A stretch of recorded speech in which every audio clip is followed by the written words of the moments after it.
just a little sprinkling of E. Let's bring E in. He's here. Look at him. Look at the guy. There he is. Oh, fantastic. I was worried we were going to have an issue with our guest today, but that does not look to be the case. James Parker is also here. James Parker. How are you, my friend? I am well, sir. Thank you for asking. Thank you. E, how about you? E's gotten some good news today. E had some good news. You want to share that? I mean, I don't know if it's good news, but we proved today that it was a mechanical failure. Okay, hold on. Art of storytelling, E. Nobody knows what you're talking about. So you would say, as we were discussing last night when my truck collapsed and we showed the pictures, see, people don't know. You know what I mean? You got to recap. You got to reestablish. The wheel fell off of his fancy pants city truck. Yeah, his feckless, gutless, $150,000 urban war machine. So what did they tell you? So am I allowed to elaborate now? Yesterday I heard I was giving too many words. Today I'm not giving enough. I'm very friggin' confused. No, you know what it is with you? It's the right words. You just got to pick the right words and put them in the right order. But yes, so you learned some new. We discussed last night about the truck. Here, I will show everybody the picture again. It's hard for me to be very short about this. And we have a guest I know that I can't wait to, like, one of my favorite early ones. What do you mean you can't be? What do you mean you can't be short about it? You and I had a conversation where I understood it completely that lasted about 3 minutes tops. You explained it to me this afternoon in a minute. But now that I've explained it to you and I've went over it in my head, I'm so fucking pissed off. There you go. Angry. Okay, now I've got a rage about me after I thought about what I just had to go through and how they're so full of shit. Here's the truck. This is what we're talking. This is what happened to his truck. Dude, the wheel fell off of your truck. You know, it's not like you got dented with a shopping cart. Like, how does the wheel fall off? That's a pretty big, like, quality. No shit, dude. Yeah. Like, I'm now starting to come out of, like, the cloud I was in yesterday, because they were like telling me that I hit something, and I'm like, I didn't hit something, but, like, you know how it is, like, you know, your girlfriend or your wife says you did something and you're like, no, I didn't. I swear to God, I didn't. But you're like, oh my God, I'm guilty. Somehow I did do it. No, I didn't. And so, like, finally today, I proved that I did not hit anything. Yeah. And this was in fact a mechanical failure. But, oh, dude, the sliminess. All right, but again, the problem that we learned about yesterday is that the dealership where you purchased the car and you had the aftermarket work done is saying that you hit something. So they are, even though they just did all this work within the last year, they're not guaranteeing the parts. You're out of pocket. They suggested you called your insurance company, and you're like, dude, it collapsed in a parking lot. I don't know why I'm calling the insurance company. So the insurance company guy is there. So I get there. I'm like, okay, today's going to be showdown at the OK Corral. So we meet out there at 3:00. It's me, the Geico guy, and my own family personal mechanic. You mean the lizard? Okay. Not him, but a guy that had a really kind of cool name. So we all meet out there. And my family mechanic guy is really I don't know, SAE, whatever the certification is for a mechanic. Doesn't matter. Just say he's a mechanic. But he's certified, you know, and he's like somebody who had like 15 years of doing this. So he's expert. And so he tells me, he's like, dude, I'm not going to say anything until we leave, like this, that, and the other. So I get there. So I go to the Geico guy, and the guy from the dealership standing there. We're outside the truck. They moved the truck to another part of the thing. And I'm like, okay, I didn't know why they did that. But he's like, hey, you know, Geico guy, what do you think? He's like, oh, man, you know, I can't really tell. You know, there's a mark over here on the control arm, and there's this over here. So you might have hit something, you might not have. It might have, you know, failed, whatever. And like, I don't know. I'm kind of like, you know, I can't really tell. So my guy that's the family mechanic, he's like underneath the car, crawling underneath it. He's like a little monkey going like all underneath. He's looking around. He's this, that, and the other. He comes out from underneath there. He takes the tire. He spins it. He does this. He does that. The dealership guy is like talking to the Geico guy. He's like, yeah, man, you know, you can never just tell and stuff like this. My guy gets out from under the car. He goes, look, this was a mechanical failure. This happened here. This went this. the dealership guy's like that. He goes, what preliminary inspection did you say that you did? Because they said they did an inspection. They found out that I was the guy that hit it. That was the initial inspection. Why I then needed to call the insurance guy to come out there because there was some kind of hit. So can I pause you for a moment? James, what is the sound? Dude. What is the sound that we're hearing? Were you hearing that? How the sound went really bad there for like 30 seconds? No, just on mine. I'm okay. I'm sorry. Continue. So anyway, I'm basically now being vindicated on how I didn't hit anything and how this was actually a mechanical failure. Who killed Emil's truck? It's funny. And so the Geico guy goes, no impact, no claim. So he's like, I'm not covering it. So now the dealership guy, remember they were trying to tell me that I voided the warranty, so I had no warranty. So I looked to the guy at the dealership and I'm like, take me to the service department manager. And so that's where it got ugly. All right, but all right. So you are in a different place mentally on this whole thing than you were at, say, 5 o'clock this evening. Because at 5 o'clock we were like, all right, good news. And now you're like, well, it is good news. But now I'm thinking about how they really tried to job me. Oh, yeah. And it's not for the fact that I bring in my own quote unquote family mechanic. I am probably filing an insurance claim. Yeah. And the dealership is getting paid by the insurance company, and my truck is less valuable, yada, yada, yada. It's a terrible, shitty thing. But I did have an idea when you were ranting here and we were talking about Uptown. What do you think about a podcast, a local podcast called Don't Do Business with These People, where it's a podcast where people call in with complaints. And they're like, man, I went to the... Now, obviously, we'd have to do a little bit of, research on our own because we don't want to be sued. But I think like a sub-segment. I always thought that there could be podcasts within a podcast, kind of like in Midsummer Night's Dream, like the Shakespearean play within a play, to where just different segments that we do could be their own podcast. You know how I do Florida stories? Sure. We can just do Florida stories, and each segment we do is like its own podcast. And like the human growth and development segments that y'all used to do, that could have been its own separate podcast. People who like to listen. That has been a podcast in development for what, 3 years now? Something like that. Me and Kelly doing with Ed, the HGD podcast. I would love to get back on that, but Kelly's got some stuff going on. All right, let's not waste any more time. Hi, Bill. Hi, Jeff. Hi, Barney. Hi, John. Hi, Leslie. Hi, Whitney. Who else we have in here? All the people. Emil attempts insurance fraud. I love that. Thank you. Come on in the chat room. We're going to get started here very shortly. We do the show every Monday through Thursday, 9 p.m. It's Pugs and Parker with a little bit of E. Some of the shows that we do, we've been dedicating recently to a podcast that James and E and I are working on together. It's called Who Killed Live 105.3, and it is the story of the Dallas radio station Live 105.3, where all of us worked at one time or another. So on occasion, and you people have been so gracious with putting up with this very narcissistic strolls down memory lane that we've been doing here for an hour each night with different people who you may have heard on Live 105.3, some people behind the scenes we've even talked to. We've talked to all different kinds of people. But tonight we've got a great guest. And tonight we've got a guest that I've been chasing for weeks. Oh my God. Does she not use Facebook Messenger? Well, finally, she came back to me. Now, here's why I think it's important that we speak to this person. We'll reveal who it is. You people know who it is. We've been talking about her for a week.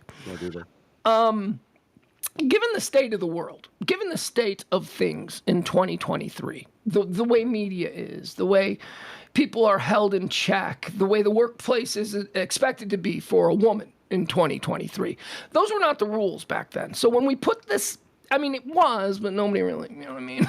People didn't really pay attention. There was still harassment. There was still all kinds of crazy stuff that went on. Hold on, E, I'm rolling. To that end, I thought it was very important that we speak to all the principal women who were a part of 105.3. And if we hadn't, we're already missing one. God love Liz. But, Liz is having some health problems, so we're going to let Liz just kind of go and do what Liz needs to do to get herself. But we've talked to Jasmine, we've talked to Kelly, we've talked to Sybil, and guys, who is the sole remaining female star of Live 105.3 we've yet to speak to? Can I go? I said gentlemen, didn't I? Val. Yeah, that's right. Valerie. Let's bring her in there. Oh my gosh. Can you guys hear me? You. The poorly lit Valerie. Can you hear me? We hear you. You sound great. Listen, I look like I'm in a porn studio. Let me explain. I'm in my RV. I actually pulled it back from my mom's today. And I was kind of unpacking and putting everything together. Are you living in a van down by the river? No. This is my RV. So I have a little RV that I used for years. For the Eyes Wide Shut party? Yeah, there's that. But I would go to the border a lot. I would cover the border I would stay. I've got a little cute 22-foot RV that I just love. And then I drag it back and forth to my mom's, who lives by the way, like a... Oh no, sketchy internet. Oh no, sketchy internet in mom's driveway. No! And what a sexy microphone she has. I know. Look at that. That is freaking great. All right, we're having some bad internet. She back yet? Here, let's try this. That's okay. We'll do it on the phone if we have to. Because Val. Yeah. There she is. She's back. All right, you seem to be back. All right, we lost you for a sec. Oh, now we lost her for good. Whoop, no, now she's back. Where's your mom's driveway? Okay, got me? Now we got you. Okay. All right, where's your mom's driveway? I won't move. Say it again. Where's your mom's driveway? Where is my mom's driveway? He's checking on your internet. Oh, no. I'm back home. Exact address. So, yeah, right. I'm back home. I should be okay. Like, what is home? Are you in Dallas for? No, I'm about an hour south of Dallas. No, I fled the city down near Hillsboro. Love it. Well, I'm kind of a country girl anyway. So the city, it served me well. I was there, almost 30 years. So, no, it was time to leave. A couple of years ago, I just decided I needed trees. And I have dogs. I train service dogs. So I needed room to run. They did. Oh, wow. So I would just like to say your description of the RV covering stuff at the border, that sounds like my dream job. Oh, my God, it was so much fun. So, listen, I'm even eating lunch. I hadn't had lunch yet, so I'm snacking on peanuts while I was waiting for you guys. I love it. When COVID first started, I put everything in the RV or everything in storage and just went live in the RV for about 8 or 9 months. Best thing I'd ever done in my life, ever. You learn. You learn you can't live with, and it was probably the most amazing experience ever. Got out of my truck and off I went. I didn't have that realization because I had some cool ass job covering breaking world events at the border, living in an RV. I learned that lesson because I was broke. That's when you learn. Listen, I'm still in radio, so yes, I'm broke. All right, broke. Can I tell y'all? I was so emotional. First, I love you, Pugs. James, those people at that network, that USA network, were idiots for not hanging on to you. By the way. You are so good at what you do. Emil, you know I love you. And I can't even begin to tell how amazing this experience has been. Because I said, send me some of the stuff. I want to hear it. I want to know what people are saying. And my cold, hard heart really, you guys really...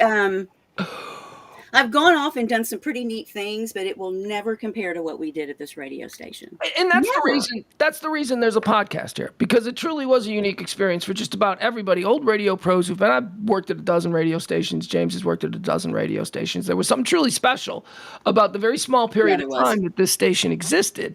And as James is so eloquent, James, give your spiel about, top ratings, sold out promotions, all of that stuff, and then still right? That's what is it that you say about that? Well, that's what makes it such a tragedy is what all stations are working so hard for. There's only 2 grades on your report card in the radio industry, and that's ratings and revenue.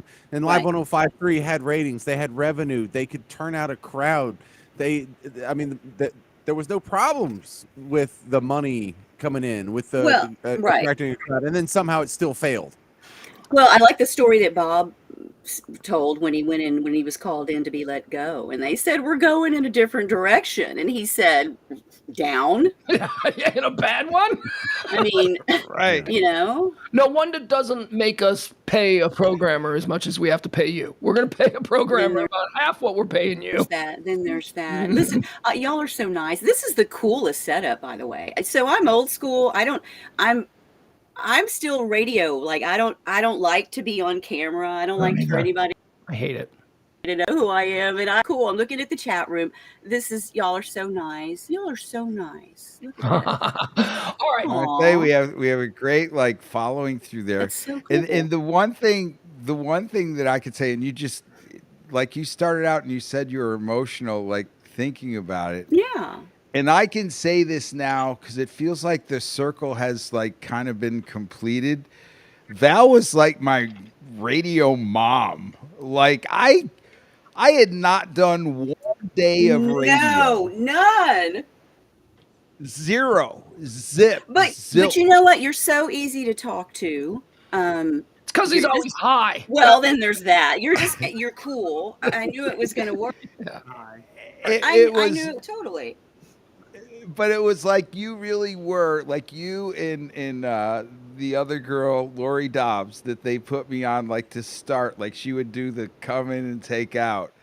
And like from week 1 to like had never done a minute of radio to then week 2 when Liz was Liz was fired the week I went on. Like they put me on her show and they're like, hey, you're going to be on Saturday. And then boom, I just got thrown out there. And Val just came. Like it's like there were so many nice people there, with the exception of that one show, that everybody kind of embraced you and they just kind of helped you. I don't know. It was like family. Like it was weird. Well, I really think weird. And I want to thank you for being that. Oh, you're so welcome. And because I mean, aren't we supposed to help each other? I mean, that's a team. I mean, each show, but the more every person is on the station, I mean, that's what you want. It's supposed to be a team effort, When I walked into Live 105.3, I was hoping for something like the ticket to where all the shows cross-pollinated and they all, if they weren't actually friends, they all had stories about each other or bumped into each other on weekends and whatnot. Right. Live 105.3 did cross-pollinate very well, except for one show. And we also cross-pollinated with 100.3, just down the hall there. Right. And it was very familiar, except for one show. I had better our show, Pugs and Kelly and Jagger, we had far better relationships and crosstalk and hanging out with both Fitz and who else was when Billy was over there? Right? I mean, Big Gay Steven, Bethany, and Bethany, all of those people, Big Gay Steven, right? Him, they were always in our show. Oh my God, those heard in years. Wow. Yeah, but look, when you go on, or when I went on past that, I went to a small market in Oklahoma where all the shows cross-pollinated. But when I went to Sirius, not everyone on our station cross-pollinated with us. And when I went to the New Orleans, the iHeart New Orleans cluster, not everyone cross-pollinated. So it's not a given that everyone's going to get along. In fact, the having the walls and the divisions between shows and formats is more the norm. It was kind of a special thing that the ticket has and that Live 105.3 sort of had. Yeah.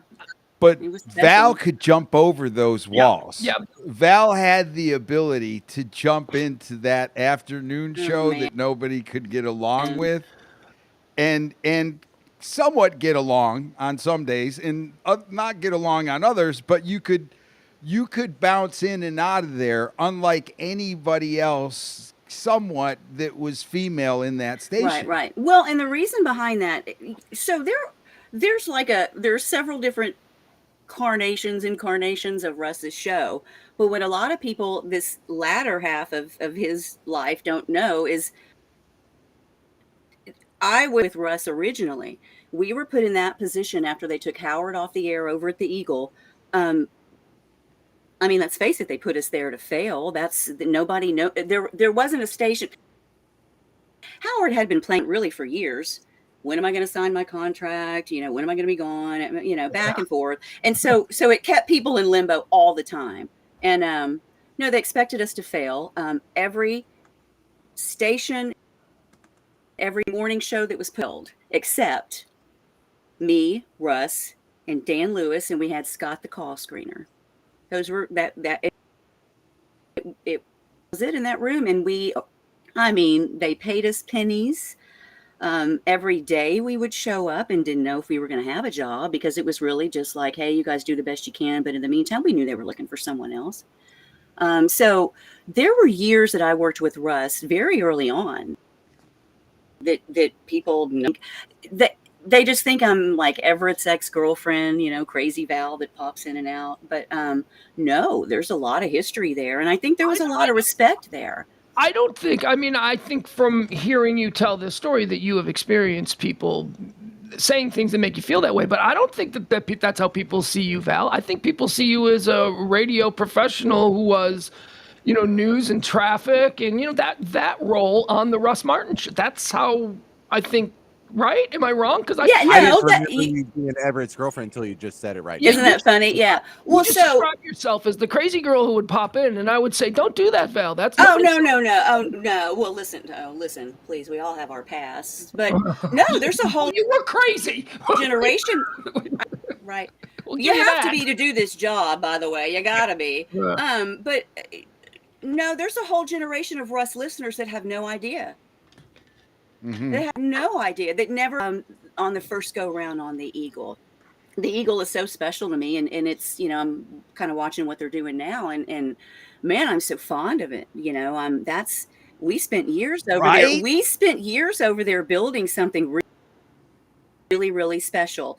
And then there were some issues even early on with Russ, but I could make until and then they split us up. They asked me, they had been telling me, even after we were on for years, they would always tell me, they would call me into an office and tell me that they want to move me to another station. And I think it was Mix 1029. I don't remember the guy's name they moved me over there with. Oh my God, it was disastrous. Because let's face it, as much as you can't get along with Russ, that is one of the most talented guys that will ever be in front of a microphone. You just talented broadcaster. Cannot be denied. Can't take that away from him. So they did say, we're about to let him go, and we're going to go ahead and move you over here. And this game was played. That was a long time ago. That was late 90s. That was a long time ago. And I was young. This was all, it was a baby. We were not prepared for I wasn't prepared for the success. We got split up, and I regret. Warning. Okay. I regret how sound is good. I regret because Russ had been really, really ugly to me at times, and when somebody says, "Hey, we're going to throw a bunch of money at you and send you to another station so that you can work with a really nice," okay, this is great. Well, I should have asked, does the nice guy have any talent? Have any listeners? Those important questions that I would ask now. I had it to do over, I would have gone to Russ and talked to him, but it was there at that point. And I think there is something now, before Russ passed, all through the years we always talked, we always had contact, but before Russ passed, we circled back. There's a lot of stuff that I haven't said publicly. We've circled back and made him, and I apologize for how I handled that, because I don't think he ever got over that issues. And I think I was sort of I left him, without. So you leaving his show? Can we do everything in chronological order here? Yeah, James, go ahead. All right, Val. So the first I was made aware of you, and probably most of the people in the DFW market were made aware of you, was when Howard left and you and Russ took that spot. What were you doing before that? How did you get yourself in that position? Because it's a huge opportunity, and for a lot of people, you think, well, you're just going to be sent out there to fail on who can replace Howard Stern, and the fact that y'all did it was pretty profound. But it was wild. What were you doing before that to get into that spot? I'm a firm believer the Lord puts you exactly where you're supposed to be. But let's see. Gosh, I started that show early 20s. I interned at KLOL, the Houston rock station. That was sort of that's what I grew up on in Houston. Then I'd gone to Austin for a few months, Beaumont for maybe 2 months. And then I moved to Dallas. I took a job at KRLD answering phones for Ed Jones. Got my first real paying job in Dallas.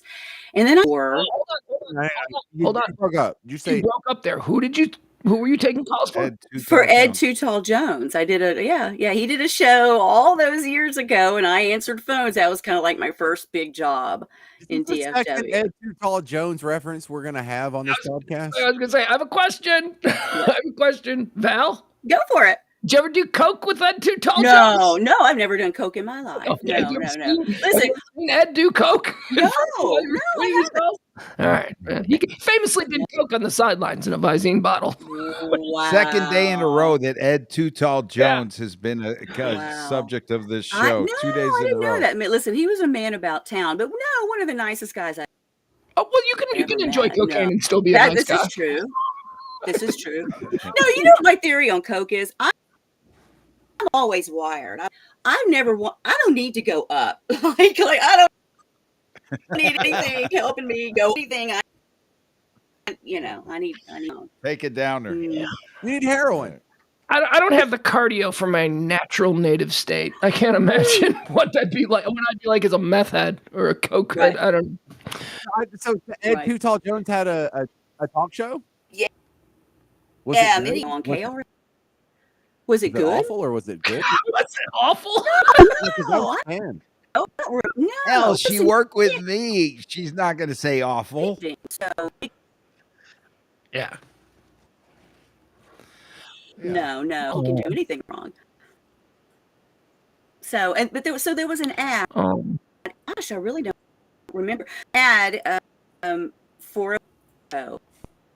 And I get in my car. I lived in an apartment, and I got in my car and drove to Irving, and I couldn't find the building. And I remember I made a U-turn, and I was like, screw this, I'm going back home. I made the U-turn, saw the station vehicle going through a light, and I followed that into the... I almost gave up on it. I almost turned and followed the Eagle van. And Ryan was driving and to the station, and that's how I found the station. Yeah. Was not qualified at all. For that job. I just wasn't. I think I'd even fudged an air check a little bit, but I'd always, I'd always done the news thing, and I thought, I think I'm still doing that, but no, I had no idea how it worked or why. Man, it did. James, it did. Again, I'm sorry, just a little technical thing. For editing purposes and all that, is the sound all right? Or do you think we should just have her on the phone? Would the sound be for audio better if she was... Because she's going in and out. Yeah, it's going in and out. But no, this is fine. I can fix most of this. Okay, very good. And I don't know why. Let me check. Now, listen, I'm going to visit because I haven't unpacked anything. I was going to try to do this over my... And then I couldn't do that. So I'm kind of half-ass hooked up here with everything. Let me make sure I'm on the right Wi-Fi network and everything because I could be on my neighbor's. No, you're fine. As long as there's not background noise, it's up just fine. Okay, so when did Live 105.3 get on your radar? When was the first time you were aware that when 105.3, the Talk That Rocks Texas existed and was a thing? Okay, so the Mix 1029 thing didn't last very long with that guy. I don't even remember what his name was. I don't remember what his name was. Okay. That talented. He was that talented. So I got a job at KVIL. Kurt Johnson hired me over at KVIL. And I was their news director there. I covered 9/11. I was trying to go through the dates, trying to figure out, because the years are all kind of blurry now. Covered 9/11 for Kurt. And it wasn't long after that J.D. Ryan was going to go fly with the Blue Angels. He was going to do one of those media flights with the Blue Angels. And so Russ called and said, do you want to fill in? And I said, sure. And I said, hey, you know that guy, Russ? Yeah. I said, I'm going to go fill in on at KVIL. I said, is that cool? I've known the show for a long time. Kurt was kind of new to the market. Yeah. He says, I'm not fond of the guy, but yeah, I'll go, hey. So I go on Russ's show, filled in, got home. You know what? Everett and I were still dating, because I got home and there was a message on my answering machine. I was fired by Kurt Johnson after listening to the show. He just didn't like the show, didn't like me being associated with the show, thought it was trash, thought I was trash for being on the show. And I was heartbroken because I'd never been fired, but I was fired over my answering machine. Oh my God, that's so I called. Kurt Johnson fired you over the answering machine? Oh, I swear. No, but it comes back around. I swear. No, he's made it up to me. So he's apologized. So I called Bob McNeil. Russ was horse guy Bob McNeil. So I did.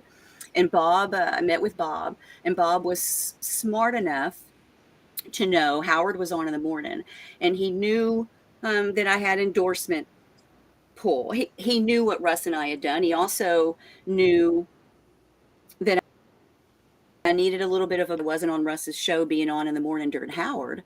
I'm on this station, but I'm not away if I needed to. So Bob McNeil is the one. Now here's what's funny. I find out later that Bob and Kurt Johnson hated each other. I think Bob had fought Kurt years ago. Yeah. And then I think in the end, Kurt was the one that ended up letting Bob go. So they hated each other. So I kind of got stuck in the middle of these two, because Bob was like, well, I like you and I think you're smart and I think you'll work. But ultimately, I think he hired me because Kurt fired me. That's how I ended up on 105.3. And then flash forward about 2 years, and we were at a Christmas party and everybody was wasted. And Kurt walked up. I was with David Henry and Bob and Kurt and a couple of the other big wigs, and apologized to me right there in front of everybody. Said that was wrong of me. I thought, okay, here's a guy, because as much of a corporate suck up as Kurt can be, or as people think, Kurt actually is one of the very few of the corporate regime that spent time on air. A lot of these guys that are in corporate have never been on air, or haven't had any success on air. They're good at what they do, but they don't sometimes understand what we do. It's kind of two sides of the building, honestly, I think. But Kurt and I was I really don't know what my situation is with Kurt Johnson, but when he was there, Kurt and I had crossed paths before in Chicago. He was at the Loop in Chicago where I was, so he was very cool to Kelly and I, because we were like alumni. We were like family from the same college. Yeah. But then stuff got weird when stuff got weird. So I don't really know where that sits now. So he has become. But no, look, he had to earn his way. I will. He had to, about once a year, we'll meet for lunch and catch up. He's a mentor, because I got out into this business and I just needed some help, and he's someone that really understands it on several different levels. So he's really helped me, and I will do that. But no, he had to earn his way back into my circle. I was hurt. Like, I didn't even know things could happen that way. Like, I was really new to this. And so, no, the apology, especially the apology in front of everyone, all of the other big wigs, I was like, okay, now we're good, because that took balls. Now we're good. And flash forward all these years, and he's all right. Yep. He's a good man. You want to hear my worst radio firing story, Val? Love it. Yeah, I would love it. Worst? Father's Day. The answer machine? It's almost the same. It also involves an answering machine. It's Father's Day, 1997. I'm at my father-in-law's. We come home. There's a message on the answering machine. It's from my my program director at the time, this real swarmy dude, Alex Luke. Pugs, I just want you to know that you might be hearing something. This is Sunday night. You might be hearing something, and I just want you to know it's not true. I don't know where these stories are coming from, but if you're thinking about not coming in tomorrow. Now, I'd been at my father-in-law's, and I'm like, why would I be thinking about not coming in tomorrow? This is my job. What? Right. So don't worry about it. Come on in. He's like, we'll get to the bottom of all of this stuff after the show. So I have no idea, and I got to go to bed, and it's a morning show, and I got to wake up at 3:30 in the morning to drive. And that'll help you sleep, right? So I do my thing that I always do, my little ritual. I stop at the 7-Eleven, I get my morning coffee, I pick up my newspapers, and then I get on the expressway to start heading into downtown Chicago. I glance down at a stoplight. I glance down at the headline of the Chicago Sun-Times, and it says I was fired right there on the headline. Oh and my I'm like, God, dude. So this is what the answering machine message was about. Wow. In case you see anything, don't pay attention to it. Right. Wow.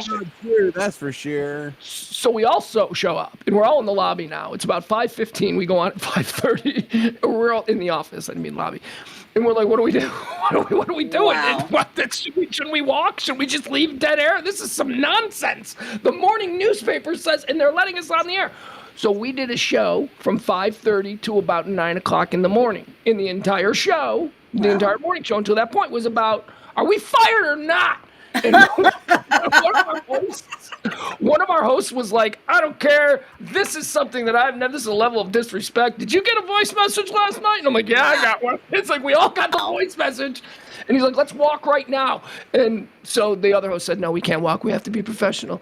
And this guy, Bill Leff, who was one of the primary hosts, he goes, okay, so I'm going to spend the rest of this show. We had an hour left of the show. He's like, telling you exactly what this company is all about. And he starts rapping. So y'all are the get back on the air for the last day. But man, how rare Val, you get that opportunity. Right. That's awesome.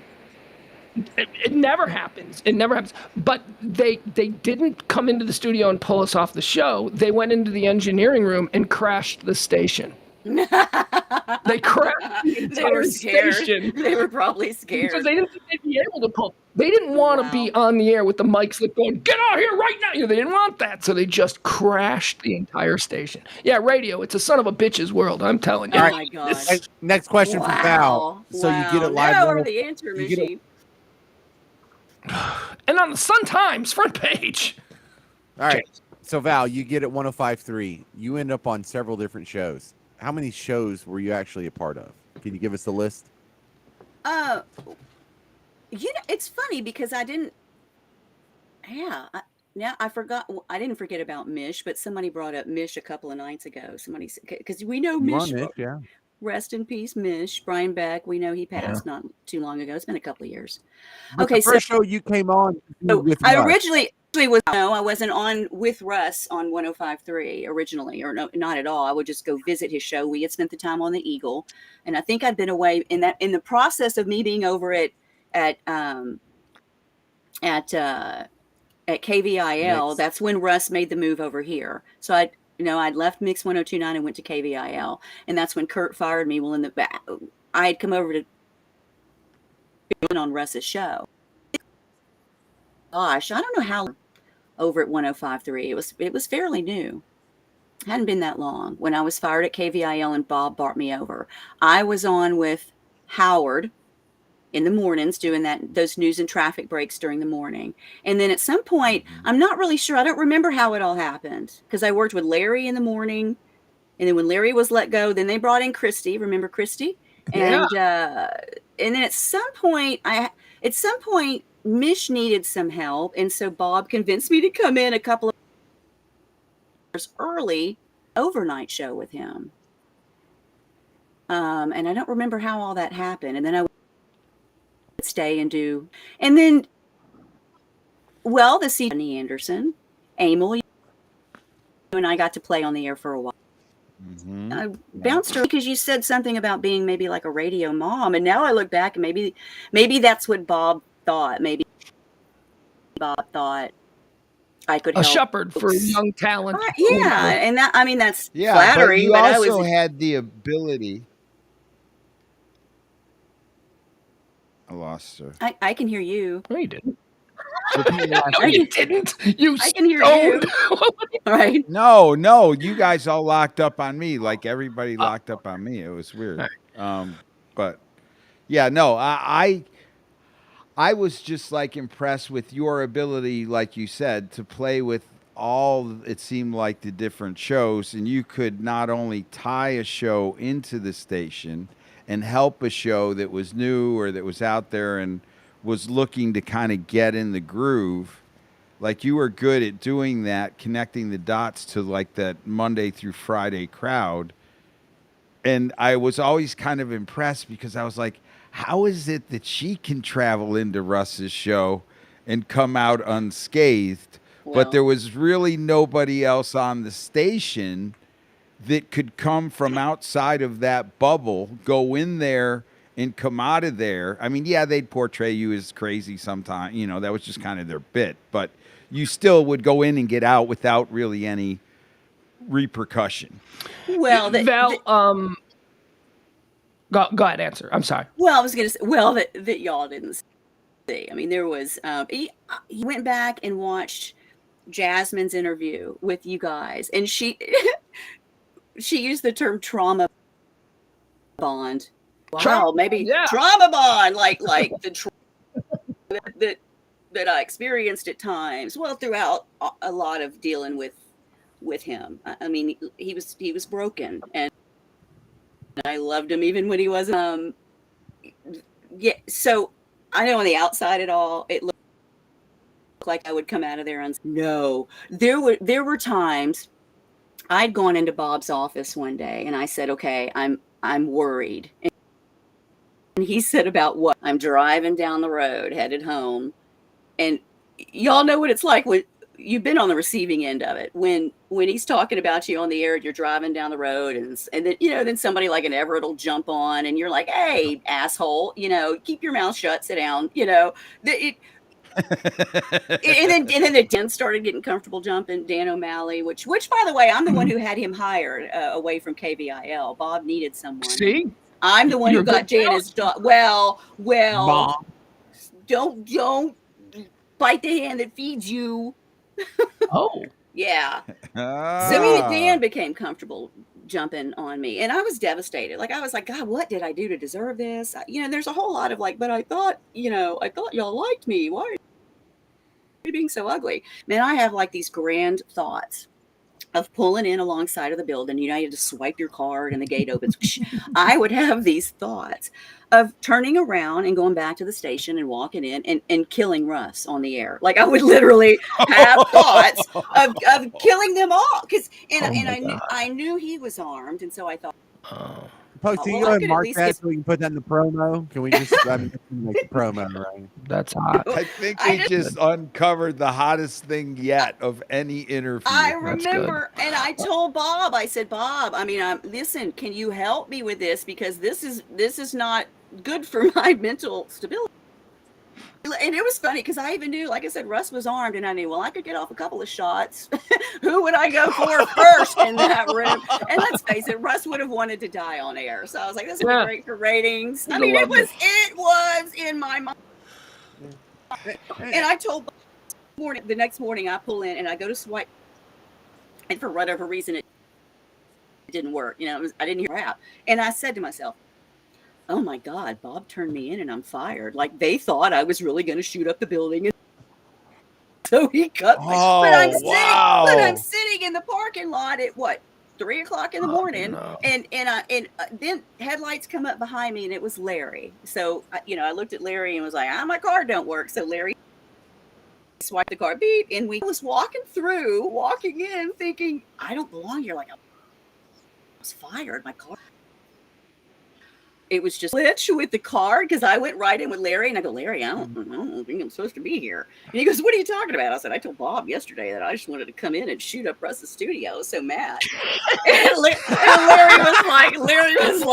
Larry was literally like, well, Whoa. Here we go. Like, and then the theme music kicks off and, or the sounder. Yeah. Traffic sounder, news sounder. He's like, well, here we go. So later that day I went into Bob and I was like, you are never going to believe what happened this morning. I really thought you had me fired, and he said, why would I do that? He said, you don't think I have thoughts of walking into Russ's studio and taking them all off the map, wiping them all off too. So people thought anyone to say it, You said the quiet part out loud. That's what you did, and it got you fired. I have a tendency to do that. Well, it didn't get her fired. She was paranoid and fired her. Oh, I knew. Go ahead. Let me share something with you. I don't think I've ever admitted this. My wife knows this, and maybe I've told a friend or two. But for years, Val, for years, when I would go to sleep at night, I would climb into bed. You know, your mind is racing. Some people with cluttered minds or active minds, they race. And you have to get yourself into a certain place in order to ease yourself into sleep. So some people do it with happy thoughts. Some people, go to their happy place or whatever. For years. Ambien, I think that worked for us for Ambien years. Works. Right? Yeah, Ambien works great too. But for years, I would settle into my slumber. I would fall asleep by replaying in my head exactly what I was going to do when I beat the fuck out of Russ Martin. Wow. It was about what's the first move? Okay, so I'm going to punch him right in the face because that's going to feel really good. Then I'm going to take him down. Then I'm going to mount him and I'm going to rain elbows on his face so that he is so covered. That's how I fell asleep. Wow. That soothed me to a point where I could fall asleep. Right.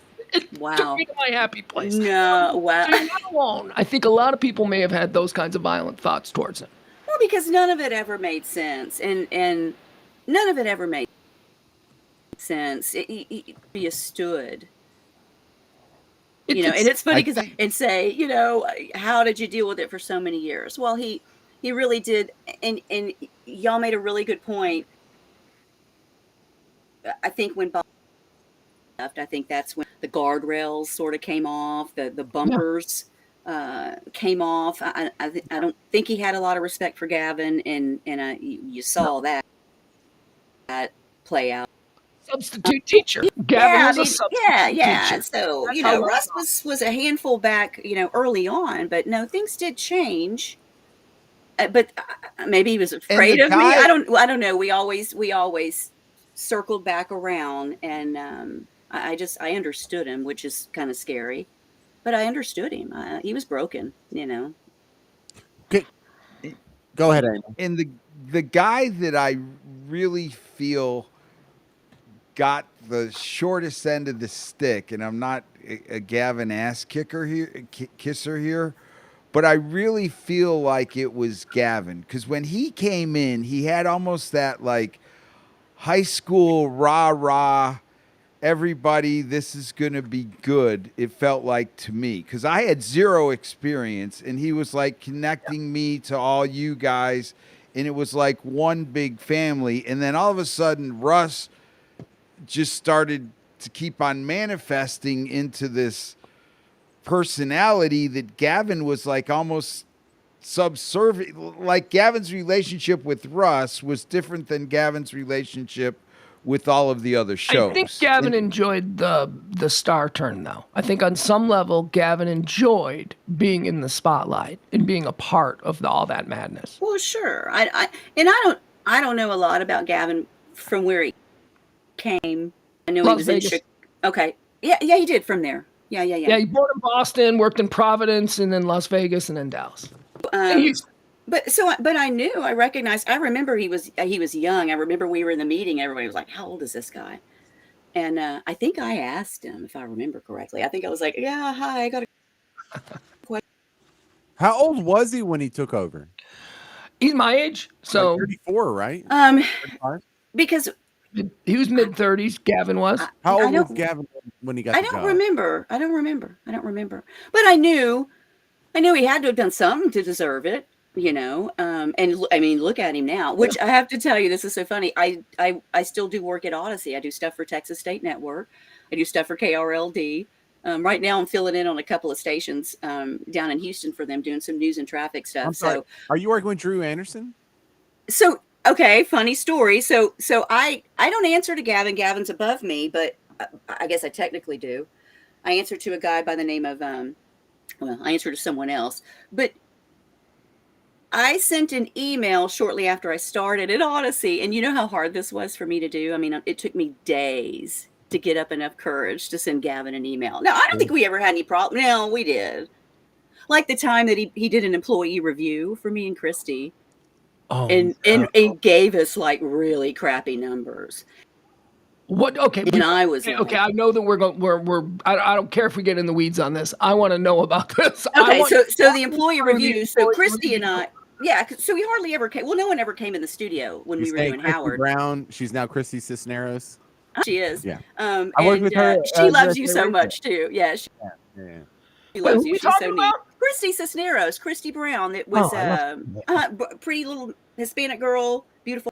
She was the girl that came in every morning, and she was like, "Howard finished at 10:30, so you're going to be on at 11:30." Yeah. She was, right. Yeah, exactly. Right.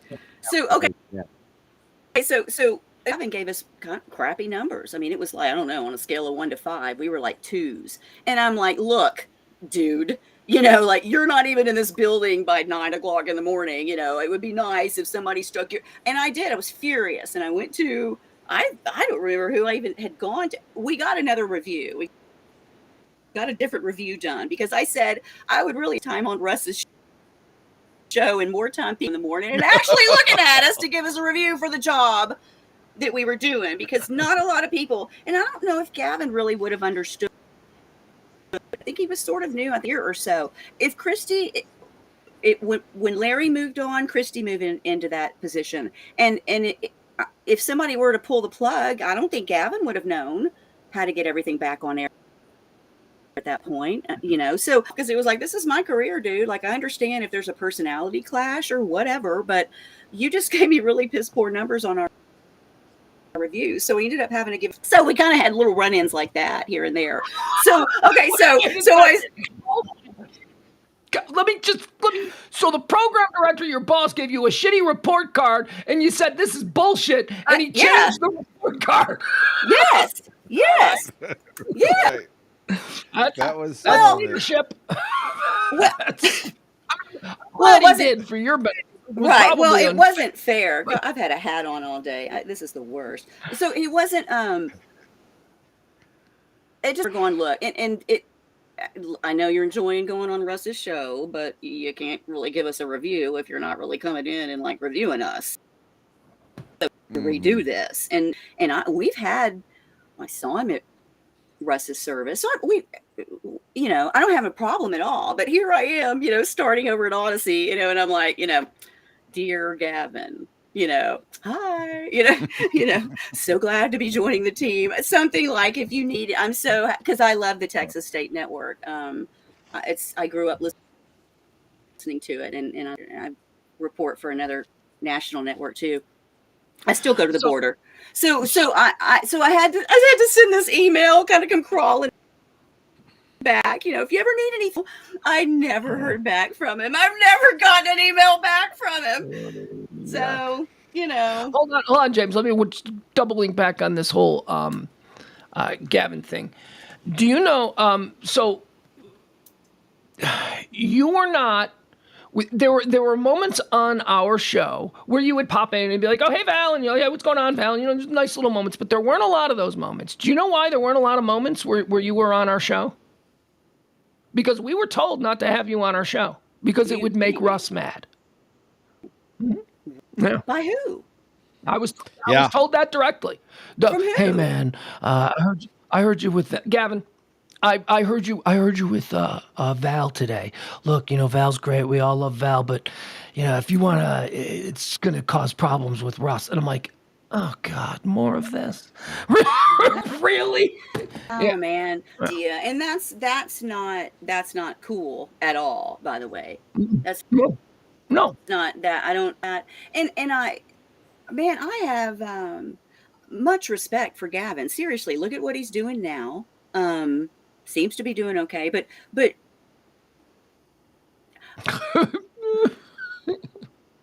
before I go there with you, he and I would have to have a long talk about some things. So I'm not going to say I have respect for him. I'm going to say our relationship is broken and probably never going to be fixed. Well, let me put it this way. So back to you, Jen. Well, he wouldn't do the show, Drew James. Anderson. James. He won't come on and be interviewed. That would have been the olive branch. But, he doesn't care. I don't really care, whatever. If he doesn't want to be a part of this project, listen, but if he's afraid, he's afraid. He has a lot to lose. And I know, and to say afraid, I mean, you're probably spot on, because somebody like a Gavin, and somebody like Gavin doesn't handle the unexpected.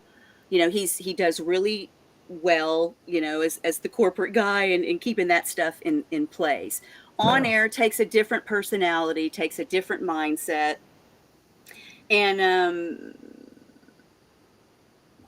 he's good.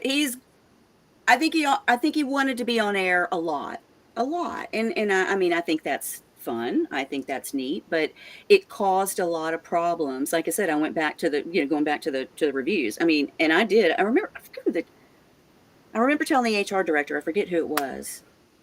And I said, well, if he spent less time on Russ's show and more time in interviewing us or reviewing us, then life would be okay for him. He let it interfere with what he should have been doing, and I can't blame him for that. I mean, look at what happens when you get on Russ's show. I mean, you get the world handed to you. So man, and he was young. I mean, we were just talking about that. He was young. Would he do things differently now? I would imagine, probably. Did you just mention again? So, a number of people have mentioned this fictional HR person. Okay, no. So that it's funny because when I said HR, is this Tom? Is this Tom Daly? Tom didn't work in HR, did he? No, Debbie. What was her name? Debbie. Okay, Tom Daly. That's funny. No, okay. So I've said to people, for years, worked in radio, our department. Because there's and I don't. I've always been kind of a guy's girl, like there's not a lot that offends me. So I see a lot of the stuff going on here lately. And I'm like, suck it. And I've had to say, I worked in a business before there was even an HR department, before anything that happened where we were, was illegal, or, well, I guess. My God. Not right. If there was if you worked in an HR department back then and you are not fired today, you know what I'm saying? There's nobody that has anything from 10 years ago that they can bring into existence in the current HR department and go, okay, that was acceptable then and that's still acceptable now. Like everything that was an HR violation then, you wouldn't even consider now. So, okay, so here's what's... I mean, that's kind of how I feel. So flash forward several years, and I was an anchor I was at Salem for years, at SRN for years, and I get a call from our bureau chief about something, and it was, the newsroom was chaotic, and he got to handle this, and I did, and he called me, and he said, I just want to tell you, man, that the stuff was hitting the fan, and you handled it like a chess way of like, getting there, staying there. What he doesn't know is I spent most of my early years, while I would read news, I would have like Russ's ass or his ball sack, smashed against the window to the studio, like that's how I would do news. I would look up and there would be like Dan Lewis's ass, and Russ's ass, that's how I, that's sort of, mark this is also going to make the promo. That's so, right. So you're telling your bureau chief, thank you, sir. I don't know how I managed to keep it together. But in the back of my mind, that. This is my favorite interview by far. Like you explaining how you were driving in the car and listening and just going, how, and getting madder and madder. I had that like probably 20 or 30 times. I'd be leaving and I'm like, he can't even say my friggin' name right, but he can spend 20 minutes like just dogging about how awful my show is, and we're playing on the same team, dude. All right, we're about out of time, and we still have 3 more questions for purposes of the documentary, because we're going to do a whole episode on everyone's fired story. So I need to know the story about how you got fired. We got good Gavin content. We got good Russ content. We also need your story on where you were and what your experience was when it flipped, when Live 105.3 died and turned into the fan. Where were you? I need you to do the third question first, because the rumor was that at some point during human history, you dated Rush and maybe even smashed.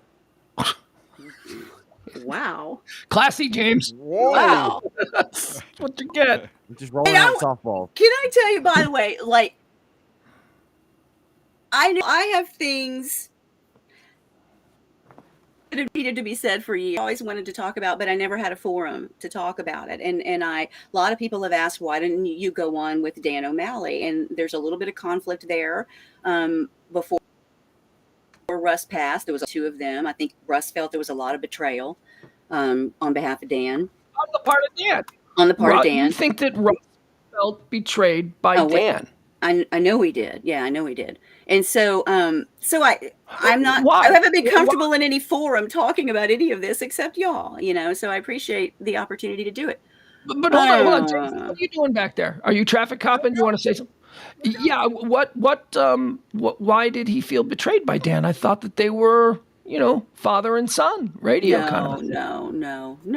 No, not there at the end. No, I think, and having dealt with Russ, I understand how complicated that it can be. But there's a little bit of don't bite the hand that feeds you. I think that Dan hosted a show with a dead guy's name for a year. I mean, that doesn't seem like a betrayal. You know what I mean? It seems like Dan. This is interesting to me, Val, because I'd never heard this. I didn't know. Did any of you guys know that there was a problem between Dan and Russ? Now that she's mentioning it, and I think of the show and what was going on. Obviously, we weren't on air back then, but Russ was doing the show a lot of days from his house. Yeah. And he was all there by himself. And Alfie and Dan were in studio over there down at iHeart. There was a lot of resentment. They built a lot of resentment. Right. And that's what I'm saying. Yeah. That's where I think if the train started to get off the track, Val, and you can correct me, it's somebody that was listening on the outside. You're spot on. That's where I kind of started to sense every now and then, because if you're on air, kind of everybody plays everything, but then somewhere there'll be if you were reading between the lines or you're going to say something without saying something, that kind of would slip out every now and then. A lot. You're right. On the few occasions it was about Russ's drinking. And it was then seemed like it was about Russ's drinking, which I was like, really, Dan? Like, that's where we're starting to get to? Yeah. Am I accurate or was that what it was? You're spot on, because I would have conversations with Russ and then just on the slim chance that I'd be on the station, because I really didn't listen a lot. I really had to distance myself those last few years. I would tune in and hear the same thing, Emil. I was like, wow, like, I understand that he's sick and damaged and not a nice guy to deal with, but hey, that's his name on the show. That's his name on the show. I think that, we can talk more about that at another point. Let me follow up more on your. You've said a couple of times that although there were these issues and you did dream of. No, actually, I dreamed of beating him up. You actually fantasized while awake about murdering him, so that's a little different. But you seem to have fixed that towards the end of his life. You guys reconnected as friends, as confidants. We did, so because I knew he was sick and I knew he needed someone. So let me ask you about that. To talk to. What did he have? What did he die of? We've not been able to get. How did he pass? We haven't gotten a straight answer. I think he ultimately drank himself to death. Okay. I think was there an underlying? Did he have cancer or heart issues? Now there were things. Now he ended. Well, he ended up with a clot that really, and that was pretty ugly. And then there was the home invasion that rocked his world to the core. Tell me about this. I don't know about this. So he was pulling up to his house, I think with grocery retail. Long story short, he was accosted. He was held at gunpoint. He got pistol dragged into his house. Yeah. He was tied to a chair. I mean, he was held captive for quite. And I heard the story of. Family, was, had enough. No, these were people that had done this to several people in the neighborhood, and they had no clue who Russ was. And that for him, for someone who was always in control, that was probably the most he had been out of control, probably in all of his life. He was petrified. So what did they do? Did they steal stuff from his house? Stole stuff from him. They were it was really ugly. And how long? So he was like tied to a chair. So how was it? For quite some time. They eventually left, he never really got over that. Because again, I thought it was a bit until somebody told me, no, he's really distraught. But these people, they were convicted, and again, they didn't know him. They had done it to several other people, so they're serving jail time for that. But I just don't. That was a loss of control that I don't think that he could get over. And then he with depression, with depression, and if you're drinking too much, that your work is going to suffer. And so there were times that, until they gave him a studio in his house, that he would miss work. And going to the office was probably, that was smart, because that was a few hours of the day where he wasn't drinking. He had to be motivated to get out of the house and go do the show. That was all he lived for. And then when he signed a new deal, we had talked about some stuff. And I said, look, they could he said, yeah, and I said, but it's up to you to stop the drinking before the show, because now you're not getting in a vehicle to leave, or having someone drive you. And putting that studio in his house, I think, it was nice of them to do that, but I think ultimately he kept himself too wrapped up in the house and in his own head. And my little RV is so cute. I sent pictures to him, and for a guy that had everything and lived in this beautiful home. Do you know what he said? He said, "I got a little spot in my backyard for your RV. Can you want to bring your RV over here? And I'd love to stay in it for a couple of days." He wanted to know so much about this little tiny crappy RV, because that was living. He was like, "I can't believe it, man. You're living." And I was like, "Well, no, not really living, but it was an experience." And, no, I want that kind of stuff. I want to do those things. So yeah, we got to circle back around and have talks. And, I'm sorry this way for him, but all right, we still need your fired story and the flip story. Okay, so the fired story. Well, when Jagger came first, I was on the air with Jagger, I think, because I don't think the other half of our team. Yeah, Mondo and Dean were in non-compete. Could be. Okay, right. So I was on with them. I don't remember how long that lasted. That lasted a long time. And bless their hearts. So I was on the Jagger show too. Bless their hearts, they were so nice, because they had this little unit that they had together, and I just don't think that Gavin knew what to do with me. So we'll let Val help usher them in. And they were so nice. They were so just beyond kind. But I was called in. That was a good show. Not only was it a good show to listen to, but they were good people. They were people who I am proud to say that I worked alongside. They were genuinely good people. And I will tell you that once I was let go, my doorbell rings, and because now I'm going, well, crap, what am I going to do now? My doorbell rings. It was a couple of days afterwards. I'd been called into HR and given, I don't know, 6 weeks severance pay or something silly. A couple of days went by. The HR. I know, right? It was Debbie. It was Debbie Henry. Debbie Henry. Oh, yes! It was Debbie Henry. Oh my God! That's what she did. Okay.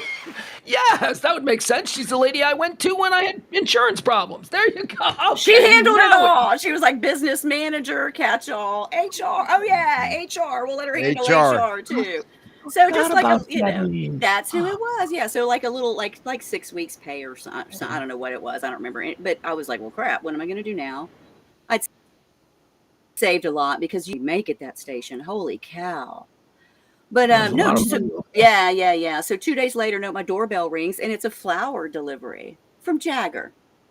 And he said, "Thank you." I still have the card somewhere. It was like, "Thank you for welcoming us with open arms. You were so kind. And all the best to you." And I was like, oh my God, these people are so nice. I've never forgotten that. Yeah, that ain't radio. A total class act. Yeah. I've never forgotten. That's nice. Yeah, so kind. And then I want to say a few months later is when I ended up over at KVIL. I know I flew in the helicopter reporting traffic for a couple of months, and then I went, yeah, this isn't fun. And then that's when I went over to KVIL. Was it a real helicopter, or was it the fake? Oh no, it was no Jonathan Dodge. No, it was no Black Thunder. No, it was a no. It was the Zebra helicopter. People used to see it all over town. It was really cool, because we'd hover above school, recess yards. The kids loved it. That was a lot of fun. Yeah, that was a lot of fun. But I was like, they don't maintain. That's a scary gig. I was offered that in Chicago to go up in the helicopter, and I don't want to, because bad weather. It's so cold there. I'm like, no. Yeah, no. Yeah, no, it was a lot of fun at first because I love that adrenaline. I love to fly in a helicopter, but not for a news company because they wouldn't maintain them. That's They're so cheap. How many crashes did we have? Julita Hardy went down. How many crashes do we have to have? So because of the intimacy with Russ's show, we've got to ask one more question. What about Chloe? Like what yeah, what's your we're kind of gauging people. That was essentially everybody's saying the same thing. What a shock. But what was your relationship like with Chloe, and how did you hear about that, and how did you feel when you heard about that? Wow. Well, devastated, like I think everyone else, because how I heard you're like the nice guy, the beach bum, the cool guy. Yeah, no clue. But I'd known Chloe all the way. Chloe had been with Russ all the way from the beginning. He had been there at the very beginning with us. So I'd known Chloe forever. And Chloe dated. I had a roommate. I had a girl that lived with me, and Chloe dated her. And I look back, and there were some issues there with her. She really wanted a relationship and was adorable, and it didn't. He didn't really click with her, but yet still kind of dated. And so she was in this dilemma, like, well, she didn't know what it was. They were smashing, but they weren't progressing. I don't think they were even smashing. I'm not really? sure. I'm not sure, but there was something missing in the relationship. Yeah. And she like loved he wasn't him. into her. Yeah, and like I said, cute, this is the first adorable. This is the first romantic relationship that I have heard anyone describe about Chloe. Chloe never had a girlfriend the whole time I knew him. He didn't seem interested. He had one there at the end because her daughter.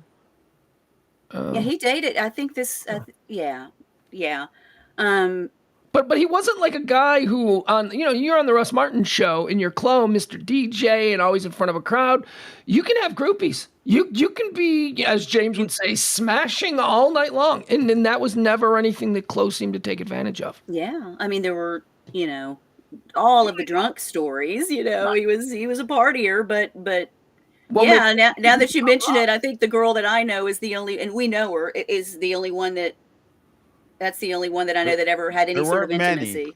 Okay. Val, if you are leading a double life, if you have something that you're hiding from the civilized world, and I'm just, what do I know? But I'm just talking about what spitballing now. You're given a choice, a social choice when you're out there in the world and you're hanging out with people. You can be the guy that's like always looking for the next hot chick. Hey, who's that chick at the bar? I'll be right back. And you can be that guy. Or you can not have to worry about that, and you can be what Chloe was, which was the party guy, man. I ain't got time for chicks. Yeah. Let's go party. Yeah. Right. He was that guy. And maybe that was just some sort of manufactured facade so that he could hide behind, so that he wouldn't have to be. I don't know. Wow. But when I knew him since I first started working again, 96, 97, like that's how long I knew of like cool Chloe. He'd been to our house. I love that guy. I used to have these. Yeah. I used to have the Halloween parties. I used to have a Halloween party, and Chloe would DJ. Whoop whoop. He was always there doing that thing, and I prayed when I heard it that there was some misunderstanding. So did I. Like somebody sent him some pictures and they ended up on his hard drive, and right. And that who's setting him up? Right. That's what I thought. Who's setting him up? When the video came out and it had his tattoo on his hand, so I was like, yeah, oh my, it was worse than any of us could ever imagine.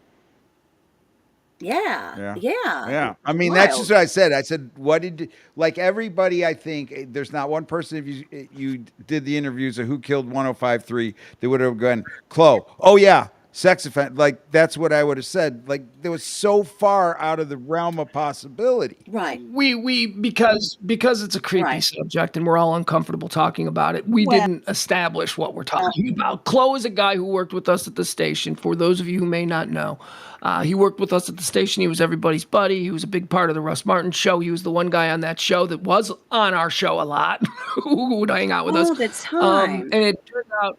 Yeah, in a couple of years back, he was convicted, or I don't know if he pled guilty. I think he pled guilty. I think he pled guilty. 30 years. Child molestation. God, really? 30 years? Child pornography. Child pornography. Holy cat. Well, listen, as someone who has, I was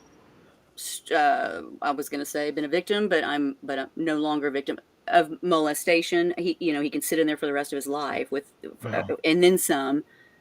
So, zero sympathy there for that guy. But then, you can't help but sort of flip back and go, man, but it was close, and then I have to immediately go right back to no, This is like learning that Dean Lewis was, Texas's most prolific serial killer for the last 30 years. Yeah, that's a good way to put it. It's that spiral. That's a really good way to. If you meet someone like Chloe and he's like that means someone got to him when he was a kid, and okay, so yes to that. It doesn't excuse his totally behavior, but it does explain it, and totally. Those really important things in life that we should be talking about with our children and people, but nobody wants to talk about molestation. However, you do a show on it, and everybody raises their hand and goes, "Oh yeah, hey, that screwed me up too." Could we talk about this? So do we have? So clearly, but I can't let myself think about it. Everybody, we're all in the same, but we loved him. He was such a good guy, and we hate him. It's the dichotomy that's occurring within all of us when it comes to that guy, James. Right. We need your fired story and your flip story. My fired story was getting let go. Yeah, sure. I mean, I told you the fired story, which was Debbie Henry called me in, they called me into Debbie's office, and then I was let go. It was pretty uneventful. Matter of fact, I had a Halloween party about a week or so later, and I remember people saying, "Oh, you look great." And I'm like, "Well, I got to sleep in for a week, So this is great. No circles under my eyes like I do now because I do have a 4 o'clock wake. Do you have any recollection? Oh, you look fantastic, Val. Oh, thank you, y'all. Thank you. Yes. Go ahead. Go ahead, James. Any recollections or stories about the flip when Live 105.3 died? Do you have any memory of that? No, I just feel like by then I was checked out. I knew it was going to happen. Okay, I knew a little earlier it was going to. I had gotten a call from someone. I'd gotten a call from someone who said, "Do you like sports?" And I said, "Yeah." I mean, I originally got into this business covering the Cowboys until I realized that's not an organization I want to cover, and news just fit me better. So someone asked, can you do sports? And I said, why? Well, because we may do something with the station that you were on. And I said, well, it would have been nice to know that before y'all fired me, because I feel like now I've sort of moved on. But no, it would have been neat to be back on, especially on that. Look at that scene. But it just wasn't the right fit. And by then, like I said, Gavin and I just really didn't mesh very well, which is probably why he didn't reply to my email when I first went over there. Hi. Funny story. You asked about Drew Anderson too. He's the only job. He was in Beaumont, that little short stint that I went to Beaumont. Drew Anderson, I worked with him. And that's the only job that I walked out of. Yeah. So then flash forward all these years, and guess who's replacing Paul Mann? It was like Drew Anderson. Oh, great. So there's probably not going to be a lot in my future for, over at Odyssey, but I still like being on the air. I love being in Dallas. It's funny how you put it that way, because Live 105.3 is the only job I've ever walked out on. Wow, really? Okay. Yeah, no. So funny how now that guy's my boss, but no, I'm blessed in that I've got some other responsibilities that I was doing before anybody. How do you do that? You're like, oh, your new boss is somebody who hated you 20 years ago, great. Well, there's a lot of promise in my future here. But no, I like the work. I like what I'm doing, and I don't have to deal with people who probably don't like me. I mean, not that the feeling isn't mutual, but we're all professionals at this point. He's going off and done great things. Gavin and Drew, they've done amazing things in this business. I've done great things in this business. There's nothing like, I'll tell you what, I was named Lou Dobbs's, his financial report. I was his backup for years, the great Lou Dobbs.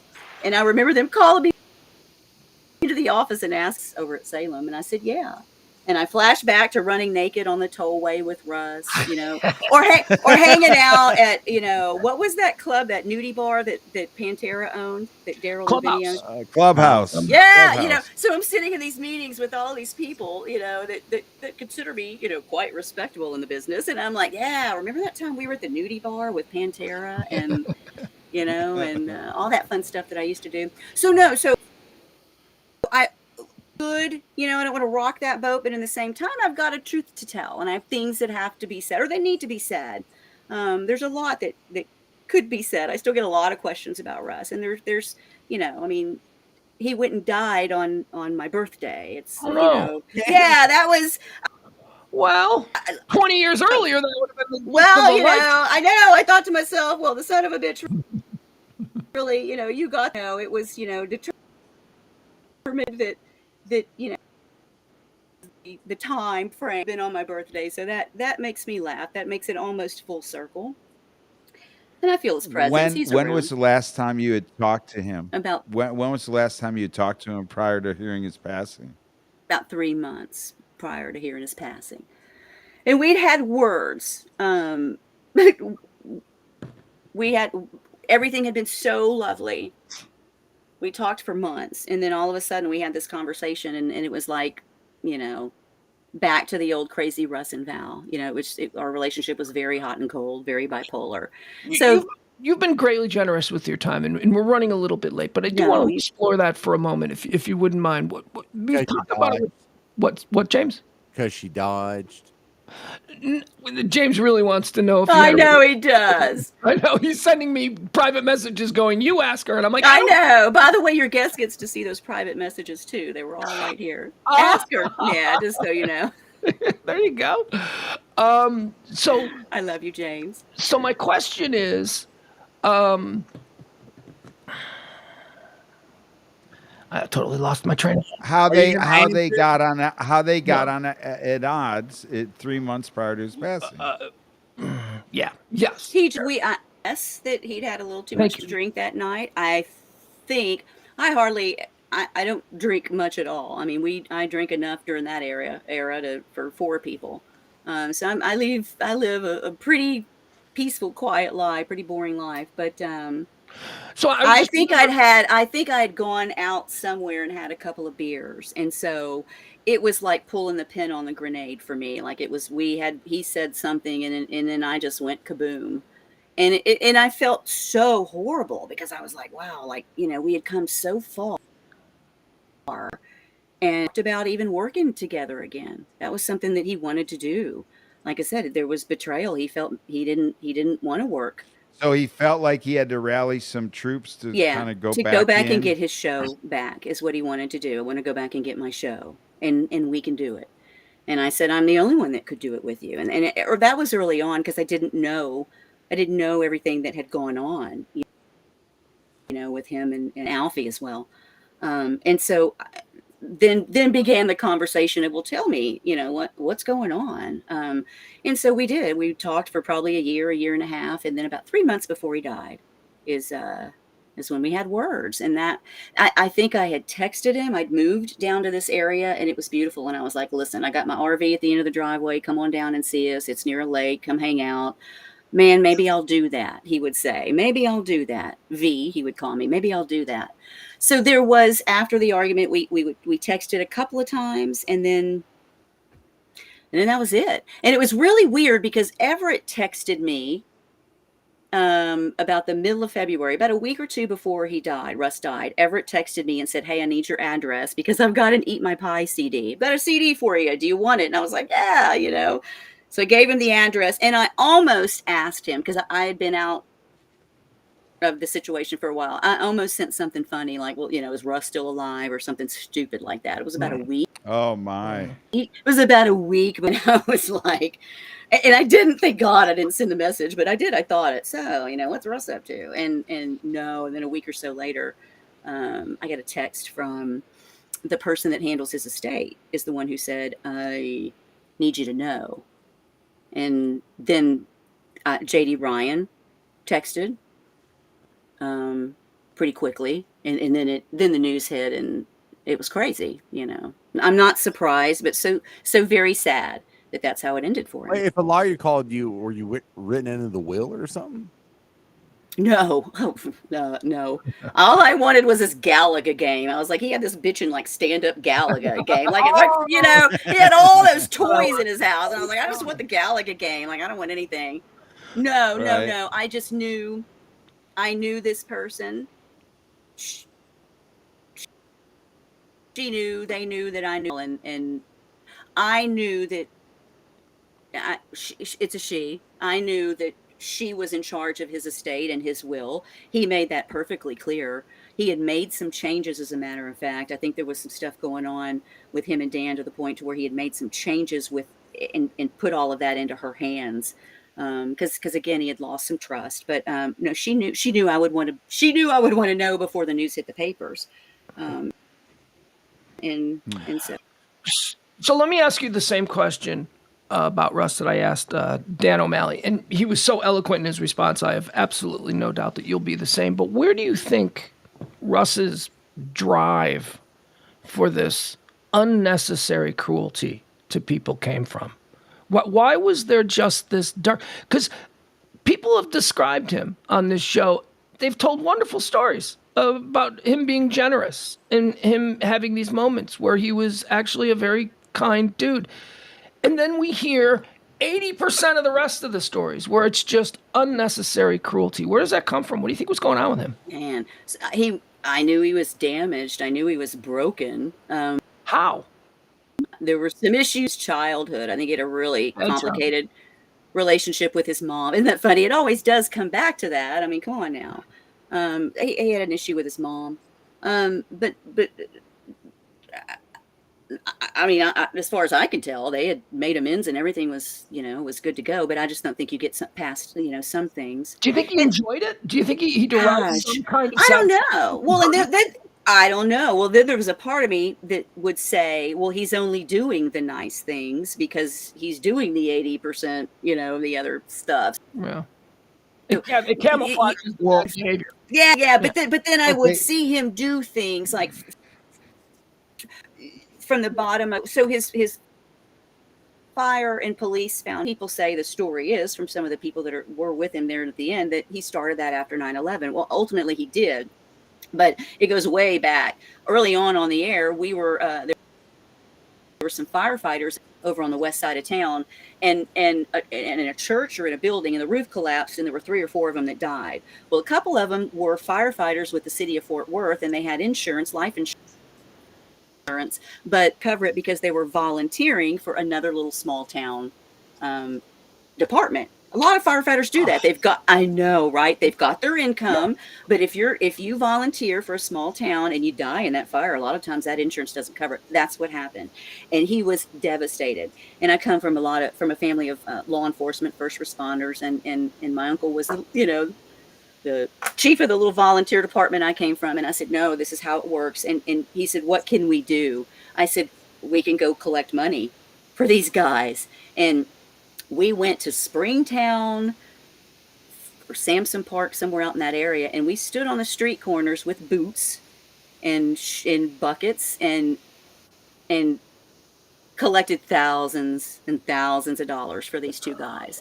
So those are the things. And a lot of people say, well, you just started that fund, just to be able to do, the other, dick stuff that he would do. Well, I could see where that helped, but his heart, man, was really a situation that we encountered. He was devastated for those guys and for those families. So there was a heart. I knew there was a heart. And I think this has been, like, again, I said, one of the best interviews that we've done so far, because Val's come in here and been so very honest about, like, you can see that she cares for him. And then there was times when she contemplated, this is the way I would take this guy out of the studio if I had an opportunity to shoot him. The fact that you could go this left and this right. Well, and James we've been trying to explain that. Yeah. You know what I mean? It's like it's so hard to encapsulate who was that person, because you saw or you heard other people that you liked or you respected, and you're like, well, he does have this side about him, but then he would just randomly turn into this wicked dude, and you'd be like, Right. where's that? Where did it come from? Because it was ugly. It was ugly. And I don't know why. People say that there was a respect there. Because he would say, if I didn't love you, I wouldn't pick on you.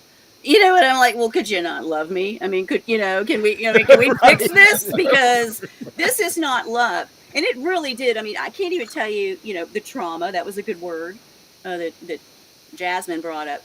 The therapy that I'd been through over, because I'd never been, when looking back, was it an abusive relationship? I mean, probably emotionally, verbally, between breaks, I would have chairs thrown at me until they moved me to a studio, to my own little news studio. I mean, there was a lot of stuff behind the scenes, and then we would hit those buttons and be on the air, and it was magic, and nobody knew what was going on. So yeah, there were a lot didn't like Lee referee sometimes for you? Like, wouldn't you be some days so out there that Lee would have to come in and kind of talk you back off the ledge, is what I remember. No, it was terrible. It was because like this can't. I need. Oh no! Crap! I'm losing her. I know. We're all losing her. We had her for. Bob, I saw Bob's interview with you guys, and Bob, stop. Just help. I just needed help. No, because. Crap. Oh no! That was like one of the best parts because like she's been so. Here I am. Oh. No. So I would go into Bob's office like once a week, and I was like, can somebody help me? And I would have people. I had friends that were bikers that were like, listen, we can take care of this for you. I'm like, no. I mean, he has a good side, no. But no one would help. Fighters say the same thing. I had a whole bunch of local MMA fighters who said we'd be happy to jump them in a parking lot for you. Yeah. I mean, you're like, no, don't, big burly dudes. Like, I'm going to snap his neck. No, because he is very funny. Would say no, because he does have his good. That would leave a hole in the afternoon. Right. I know, right? So no, I cannot for the life of me, the hours, the days, the months, collectively, the years that I would say, because I would miss him dearly, and I knew missed me, but that we just could not. We just couldn't make it work. And Bob would have been a great referee. He was a great referee. He was a great middleman. And when I lost Bob, all bets were off, and there was no controlling him, No. None at all. And that's for somebody else to answer. I can't, I know for a fact if Gavin, could do things differently. I've been told that he has said that he would do things differently, but man, nobody knew, nobody knew what they were walking into. Well, let's wrap this up because you've been more than generous with your time. But I'd like to give you the floor here. If you would like to just wax poetic about your time, maybe say something that you haven't said yet. The floor is yours, Val. Everybody wants to hear from you. I don't even know. I'm just gonna see here. Sum up your experience there. Listen. I've had such a great career. I've been so in compares to what we had at that radio station. And the funny thing is, Kelly lives like a mile from my mom right now, and Kelly and I hit it off beautifully. And I remember looking at her one day while we were in her kitchen drinking. We like each other, when we were together in Dallas, because I felt like there was some disconnect. Well, you just heard it. Yeah, I felt like there was some disconnect between y'all, and hold now. On, no. Kelly wasn't told that. I was told that privately. Oh, yeah, that was one-on-one. Oh, see, I just figured the two y'all, when you said that the two of y'all both knew that. No, she wasn't. No. We just never talked. There was never a lot of cross there. I was on the way out, you guys were on the way in, and she was focused on the show. So we just never did that. We never got a chance to drink together and laugh and have a good time. Because when we were at station events, there were all of these, distractions. Clicks. Yeah, all these clicks. That's exactly it. And so I wasn't necessarily in y'all's clique. And so later I get to know Kelly, and I'm like, oh my God, I just love the hell out of you. And there was so much turmoil that those are the relationships relationships, and those are the things shows there was content that we missed out on that suffered because there was so much animosity between that this one person that really couldn't much get along with anybody was causing. And I really wish that could have been grabbed by the balls and dealt with, instead of, like I said, I'm surprised to hear that now that you were told that, and that's okay. Now it makes sense. It makes perfect sense. But I sometimes think about what could have been, and I hate to do that. What's supposed to be is supposed to be, but I sometimes wonder what could have been. And this is the most amazing experience, because what I've learned is that I'm not, I left that situation going, God, I miss it after all these years, and why? And no, it's nice to hear that there are other people that had the same thoughts. Do you know what it could have been? You said, who knows what it could have been. Here's what it could have been. This is why we're doing this podcast, because what it could have been was the Little Caesars to the Tickets Dominoes. It could still be going. Totally. It could still be a cornerstone talk formatted station in this market, cranking out revenue, cranking out ratings. And that's the reason for the podcast. Nobody can understand why the station just suddenly let's try sports and suck for 2 years. Right? Yeah, and listen, I'm glad they're doing what they're doing now. I love Bobby Belt all to pieces. I'm glad that he's joined that team. But other than that, listen, everybody seems to have moved on and done okay. And I feel like we missed out on some potential. And who do you blame for that? I don't know. I think the Freak is the little engine that could right now. If I was going to feel a vibe right now that felt somewhat like what the energy was between shows, I think that energy right now is really, really contagious. Yeah, I think so too. And what's missing in this world is real. It's the realness is missing. We have been catering to people and their hurt feelings for so long that we got to get back to just being real. I mean, I walking on glass as a broadcaster is really tough to do, especially if you've got a mouth like mine.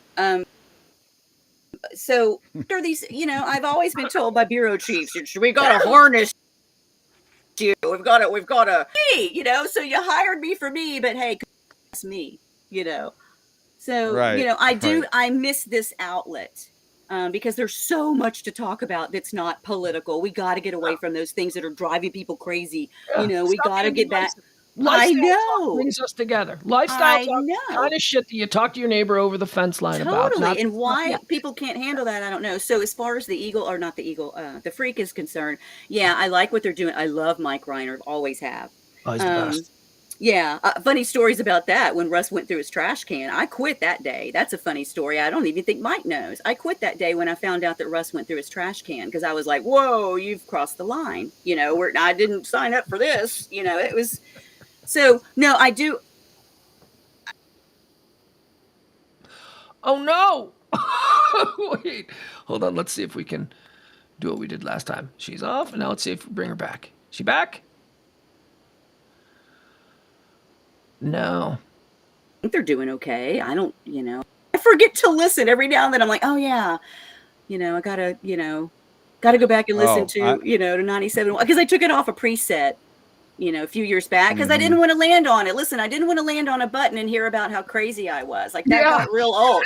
You know what I mean? I'm like, oh, let me listen to the Eagle. Oh crap. Let me run into the bridge abutment. Because it was like you didn't. I was crazy. Not fun. I've turned into a Freak fanboy. We went Friday to their live event, and this is the opening of Old 75. The beer garden right off 75 in Spring Valley. First day this place is open, they got the fire marshal called. They had people waiting outside. The way it's supposed to be. That's how. Yeah.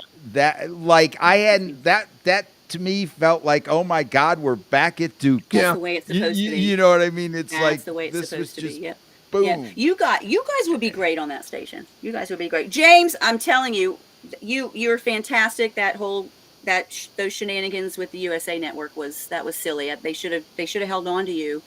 Totally.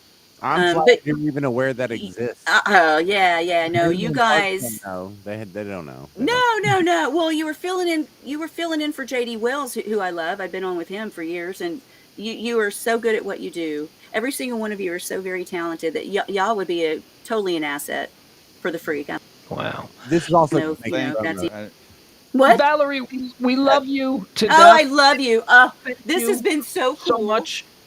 I'm sorry it took so long. I really wanted to get you. I can't tell you how much I appreciate you accommodating me. So thank you for being a part of it. James, you want to say goodbye to Val? Emil, say anything you want to the lovely Val. Thank you so much. Thank you for everything that you did. And I can just tell you, if not for you, I don't think a lot of people would have continued for as long as they did at 105.3. You gave people confidence that it was okay to get yelled at. You did. You don't learn. I mean, constructive criticism. That's why Bob McNeil he's a genius. That's helping you, telling you how you suck. But evidence like you suck, but we can do this much better. Bob was a master at that, and no, I don't. I mean, I'd like to. I care about people. Like I especially back then, I think I still cared about people. Now I think I kind of go on my way and go, yeah. There's so many people in this business now that they don't want any input. I mean, they're brand managers, I think is what they call them. There's not a lot of personality. Right. Yeah, it's called a brand. You're not a program director. You're a brand manager. Content. You're actually just in charge. Yeah. So you don't know none of these people. Yeah. Nobody wants what you guys.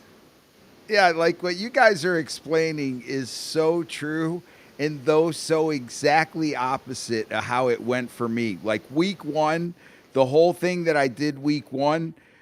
Gavin was in and like changing it week 2, and I was so looking for somebody to like help me down the road, and then there was Val. Aww. And she was like, okay, it just like you're getting your sea legs underneath you, don't let them rattle you. It was kind of a whole remember all that? It was like, I remember telling you just don't try so hard, because you were cool. Right. You were super cool. Everybody took to you quickly.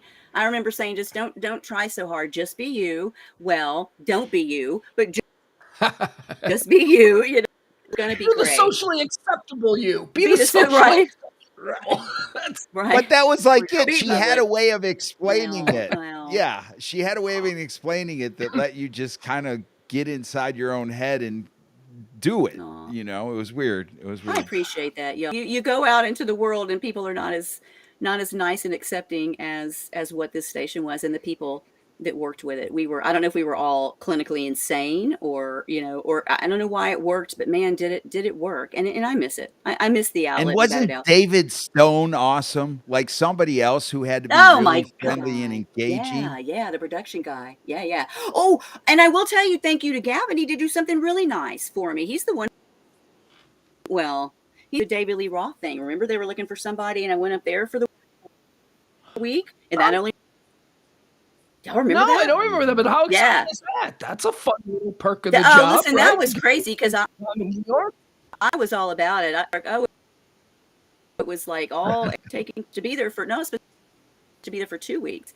Day 2, Emil did not like to hear anything that I had to say. But after like day 2, I remember going to Mark Chernoff going, yeah, I don't think this is going to work for me. And the crazy thing is I found him wildly entertaining, and he and I had a mutual friend. And it just, that's, Who Killed Live 105.3. That was probably the beginning of it, because it was a little out there, but no, that Gavin is the one who put my name in the hat for that. And I think I was the only person that was flown up there besides his sister to sit in with him. I think they knew after that that they were going to go ahead and let him go. But so, yeah, no, that was fun. There's so many memories, and it's like all of it's popping back, popping back into my mind. Val, do you know what it sounds like you just described? I mean, worst case scenario, you get flown up to New York. It sounds like you were a contest winner. You won a contest where you got to go to New York and hang out with David Lee Roth for a few days. That sounds awesome. You cut off. Like fun as hell. You cut off. You said it sounds like you, and I lost you. That was cool because they literally enjoy. So instead of 2 weeks, they let me stay the rest of the week, and they were literally like, "No, on us." enjoy New York City. And I was like, yeah, okay. And that was nice because I would call back and do phoners with Russ from New York. That was a lot of fun for me because he would say, give him hell. He did before I went, give him hell. And then day 2, I did call him and say, Russ, did you hear? Were you listening? And how bad? When he said, you got to come home. He did. He said, come home. And he did come home, and so that's when I went. He said, you got to tell him this isn't going to work for you. And so this guy doesn't know what he's doing. I did. I was like, yikes, and no, just not the format. David Lee Roth is a G, not the format for him. Maybe not at morning radio, but certainly one of the greatest frontmen in rock and roll history. I'll give him that. Oh, you are not kidding. Oh, no, I just remember saying you were such a genius, but maybe let's try it this way. And they're like, yeah, sorry. She knows how to shepherd talent. You got to placate their. You're like that new you guy. Listen to me. Why aren't you? No, look how far Emil's come. Would you just look how far Emil's come? I could do this to you too, David Lee Roth. No, Val, thank you so much. We appreciate you taking the time for us. This has been so amazing, and keep this up because this is good. This is really good. You were one of the last important people that we needed to interview. We're still trying to make room somehow to get Reed Reeker in here. Keep kind of running around back and forth with old Reed, who I want to talk to. And I'm sorry about that. I was down at Mama's, and it was like right. I didn't want to, excuse myself because she knows there was a lot of tough stuff to get through. She knows how much therapy I'd had to go through to sort of get past a lot of the Russ stuff. And so I was like, oh, by the way, Mom, I'm going to go on the air and in your spare bedroom and and do a show about stuff that hurt me. But no, the more I thought about it, God, the fun we had and the experiences that we had were priceless. You are not the first person to describe the participation in this project and your role at 105.3. You're not the first person to describe that as both cathartic and group therapy-like. There it is. That's the way to. I know it is. It's like we've all come together and gone, you're going to be okay. Trauma bonder. Well, right. And just like depression, you don't know that everybody else in the world struggles with it till you talk about it. So it's almost like we all came together and we're like, wow, like you too? All of our experiences are very parallel. We just, again, with the didn't get a chance to experience maybe the potential in that there, to where we could really help each other and support each other. Instead, there were a lot of broken people walking around, a lot of hurt people walking around. Val, you mentioned this towards the end. You mentioned this a couple of times, Val, and I guess I'd never heard you mention it before, but you'd said twice now. You made reference to depression. Do you suffer from depression? I have most of my life. Yeah, so have I. That's why I don't. James doesn't believe in it, but yeah. I think y'all are making it up. It's like left-handed people. It's like you could use your right hand just fine. He thinks it's made up. So funny. No, you're so wrong. No, it's not. He's so wrong about a lot of stuff. So I know. No. Listen, but by the grace of God, I hardly ever deal with that anymore because at this point, I'm 51 years old. At this point, you realize what makes you depressed. Yes, at this point, you realize what gives me anxiety when you start to feel that little tinge, that tickle in your stomach. Wait a minute, like what is that and why? And can I live without it? And usually you can. Depression's the same way. I mean, I think a lot of it is. No. I stopped. I can't. I did, because the side effect. Yeah, the side effects from all of that is. Side effects are terrible. They're worse than the depression. Terrible. And I just don't. Not to sound like a holy roller, but I just don't think there's anything in life that you can't ask for help from. And so no, if you're dealing with depression, I'm telling you, there's another side. I promise there's another side of it. Well, People who don't have it have no concept of how to even think about it. James?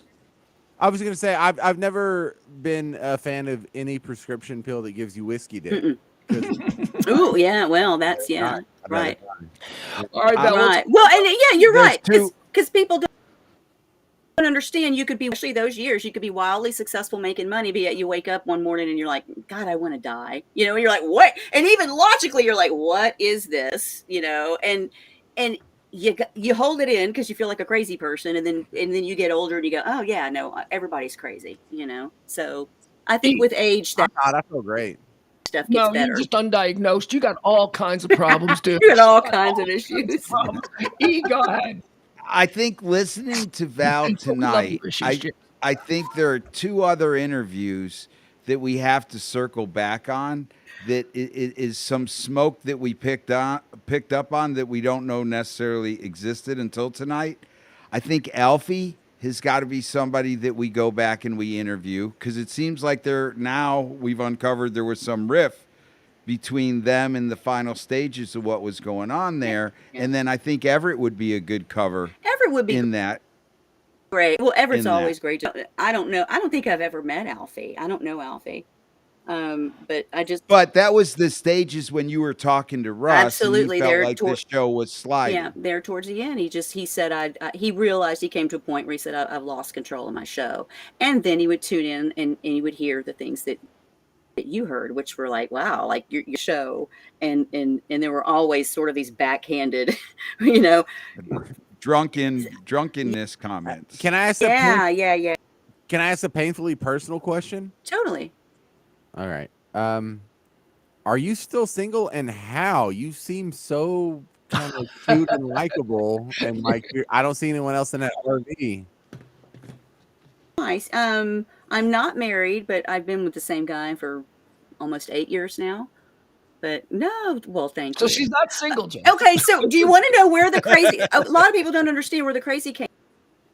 Well, I think a lot of my radio friends have had big problems with long-term marriages. Well, so doing this job it's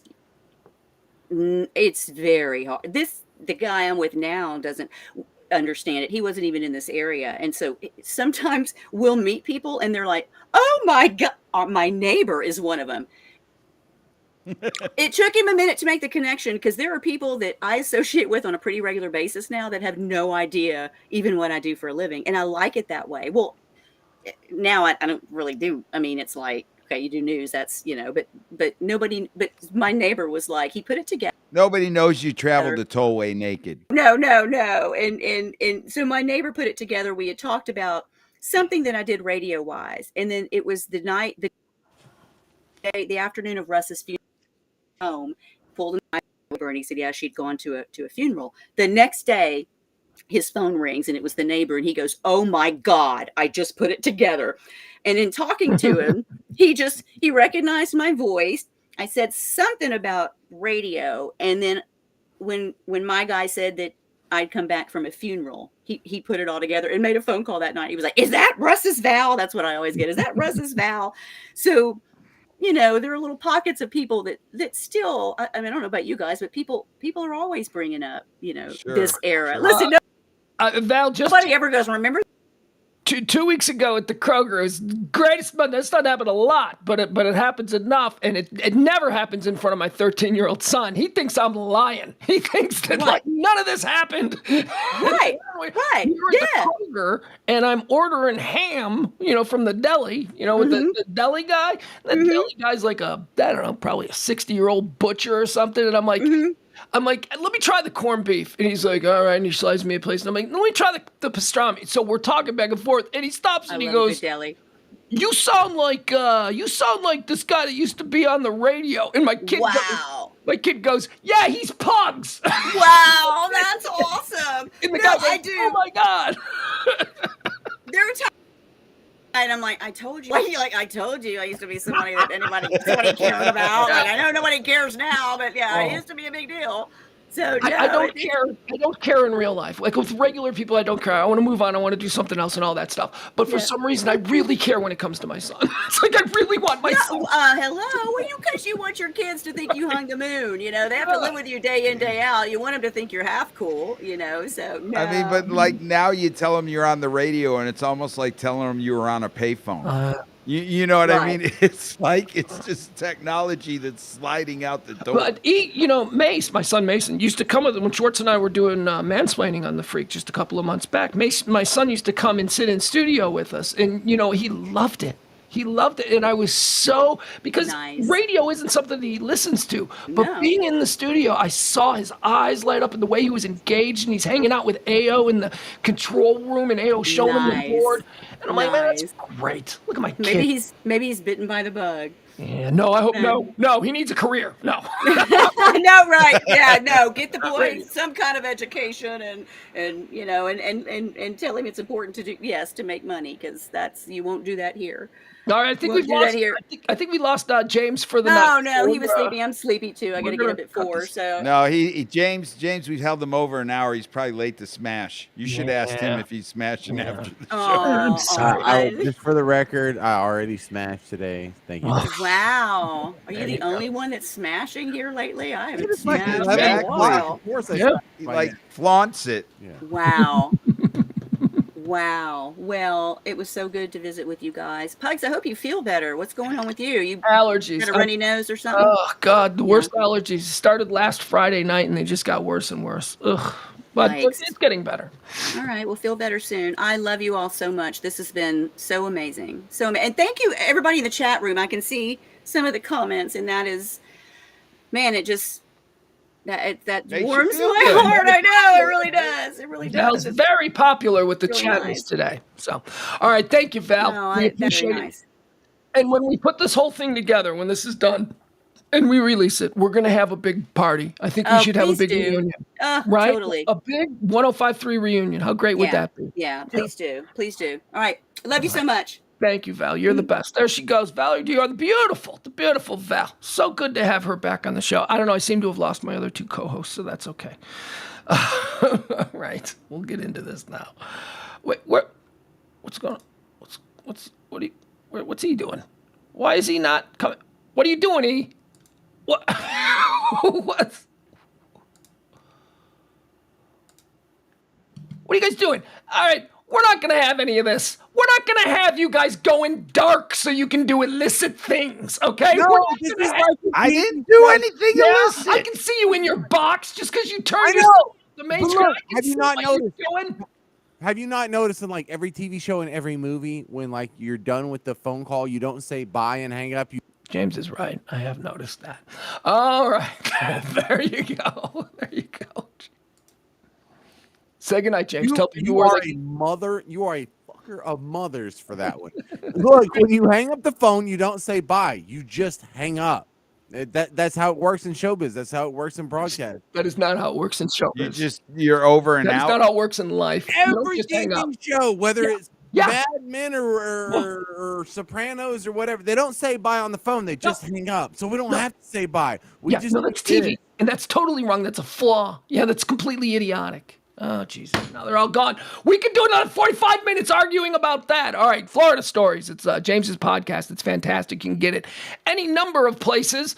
Let's see here. E's got some problems. You can come back in. I didn't kick you out. You took yourself out. So it's not Florida Man? No, it's Jesus. E. James. Yeah, thanks for checking it out. I started watching it the other night on Netflix, and I was like, wow, how is James part of this Netflix thing called Florida Man? I have Florida Stories. That's all right. When I get picked up by Netflix, I'm not that successful. I was quite honestly wondering how you had anything to do with it, because it was with Netflix. Well, I'm a loser. Why would you assume I have anything to do with Netflix? No, James. He said Netflix. I don't know if you call it Netflix. It may have came out as Netflix. They're tight. But actually, here, I'm going to tell. Hey, that thing, Florida Man, that I told you to watch, that I thought James was part of, it's not Florida Man, it's Florida Stories. He legitimately thought you had a highly publicized Netflix show that you. We watched the first one. You do a show with him every night. You don't think he would have mentioned, "Hey, my show's going to be on Netflix"? I think she hung up. She didn't believe.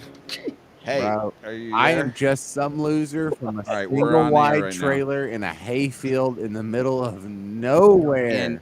Hey, James, think about that. Hayfield. It wasn't even wheat. It was hay. He thought you would surprise us by telling us you had a Netflix deal.